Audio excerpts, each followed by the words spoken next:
টুকটান। সারাদিন মুষল বৃষ্টির পর বিকেলটা ছিল থমথমে। সন্ধ্যের পর থেকে ঠান্ডা বাতাস আবার ঝোড়ো হাওয়া বইতে শুরু করলো। সদ্য সুর দেওয়া নিজের গানটা গাইতে গাইতে গামছাটা নিয়ে বাথরুমে ঢুকলাম। শূন্যতা বুকে মেঘ ভাঙা চলে, শব্দের ক্যানভাস, কিছু কথা মনে, কিছুটা চোখের কোণে।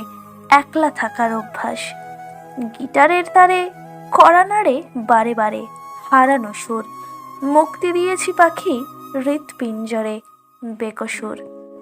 জানি এই সন্ধ্যার সময় মাথায় জল দিয়ে স্নান করলেই আমার মাথা ধরে, তবুও ট্যাপটা বন্ধ করতে যাব। হঠাৎ মনে হলো কেউ যেন ডোরবেল বাজাচ্ছে। বাথরুমের দরজা একটু খুলে খেয়াল করলাম, না, কে বা আসবে।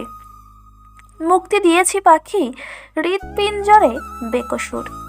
সিগারেটটা খাওয়ার পর এই একই অভ্যাসে টোকা দিয়ে ব্যালকনি থেকে ছুঁড়ে মারলাম। জ্বলন্ত আগুনের ফুলকি ছুটতে ছুটতে পাশের রাস্তার পাঁচিলের গায়ে আড়াল হলো। কলেজ জীবন থেকে এই একই ব্র্যান্ডের সিগারেট খাই, এই মধুর সন্ধানে। না না, মধু নয়, সায়নী। অ্যাকচুয়ালি প্রেম করে বিয়ের পর আরও প্রেম। মেয়ে যেদিন জন্মালো, ও আমি সেদিন আনন্দে আত্মহারা। পুরো স্টুডিও পাড়ায় মিষ্টি বিলিয়েছিলাম। ভুল করে সিগারেট খেতে খেতে মেট্রোয় ঢোকায় ফাইন দিতে হয়েছিল সেই দিন। একদিন মেয়ে খাটের ধারে হামাগুড়ি দিয়ে চলে যেতে যেতে আচমকা ধরতে যাই, আর সেই দিন প্রথম বুকে ব্যথা অনুভব করি। কোনো গুরুত্ব দিইনি। যেদিন কফে রক্ত সায়নী দেখতে পেল, সেদিন জোর পিড়াপিড়িতে ডাক্তার দেখায়, আর ক্যান্সার ধরা পড়ে। Last stage. গান গেয়ে একটু নাম করার পরে ব্যাংক থেকে লোন নিয়ে এই ফ্ল্যাটটা কিনি।